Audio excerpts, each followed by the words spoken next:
தேர்தல் நேரத்துல தான் பாஜகவினருக்கு தமிழ்நாட்டுக்கு ரூட் தெரியும். நம்ம மேல பாசம் அதிகமாகும்.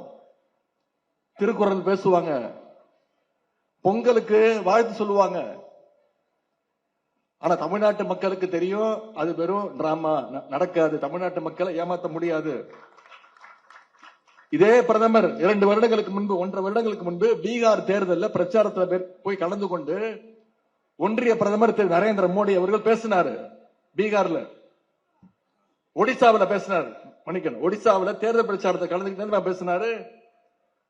கோவில் சாவிய, அங்க இருக்கக்கூடிய ஒடிசாவில் இருக்கக்கூடிய கோயில் சாவிய ஒரு தமிழர் திருடிட்டு போயிட்டான் அப்படின்னு பேசி தமிழ்நாட்டு மக்களை கொச்சப்படுத்தினவர் நரேந்திர சிங் மோடி அவர்கள்.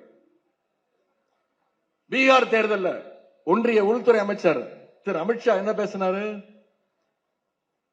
அங்க இருக்கக்கூடிய தேர்தல் நேரத்தில் தேர்தல் பிரச்சாரத்தை கலந்துகிட்டு என்ன தெரியுமா பேசினாரு? தமிழ்நாட்டில் இருக்கக்கூடிய பீகார் தொழிலாளர்களை தமிழ் மக்கள் அடிச்சு துன்புறுத்துறாங்க, அவங்கள சுதந்திரமா வேலை செய்ய விடலன்னு நம்முடைய தமிழ்நாட்டு மக்களை பார்த்து கொச்சையா பேசின கூட்டம் தான் இந்த ஒன்றிய பாஜக கூட்டம். எனவே நீங்க திருவள்ளூர்கிட்ட போய் தமிழ் டியூஷன் கத்துட்டு வந்தாலும் தமிழ்நாட்டு மக்கள் என்னைக்குமே இந்த பாசிச கூட்டத்தை ஏத்துக்க மாட்டாங்க, நம்ப மாட்டாங்க, உங்ககிட்ட ஏமாற மாட்டாங்க.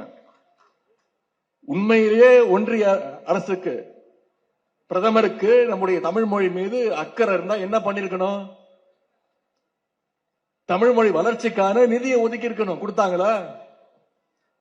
இன்னைக்கு 8 கோடி பேர் தமிழ் பேசிக்கிட்டு இருக்கோம். நம்முடைய தாய்மொழியா வணங்கி தமிழை பேசிட்டு இருக்கிறோம்.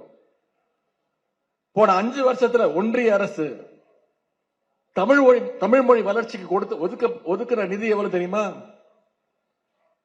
வெறும் 150 கோடி. ஒன்றிய அரசு நம்முடைய தமிழ் மொழி வளர்ச்சிக்காக ஒதுக்கின நிதி வெறும் 150 கோடி. ஆனா கடந்த 5 வருஷத்துல யாருமே பேசாத சமஸ்கிருத மொழிக்கு ஒன்றிய அரசு ஒதுக்கின நிதி எவ்வளவு தெரியுமா? 2500 கோடி. சமஸ்கிருதத்துக்கு 2500 கோடி, நம்முடைய தமிழ் மொழிக்கு வெறும் 150 கோடி.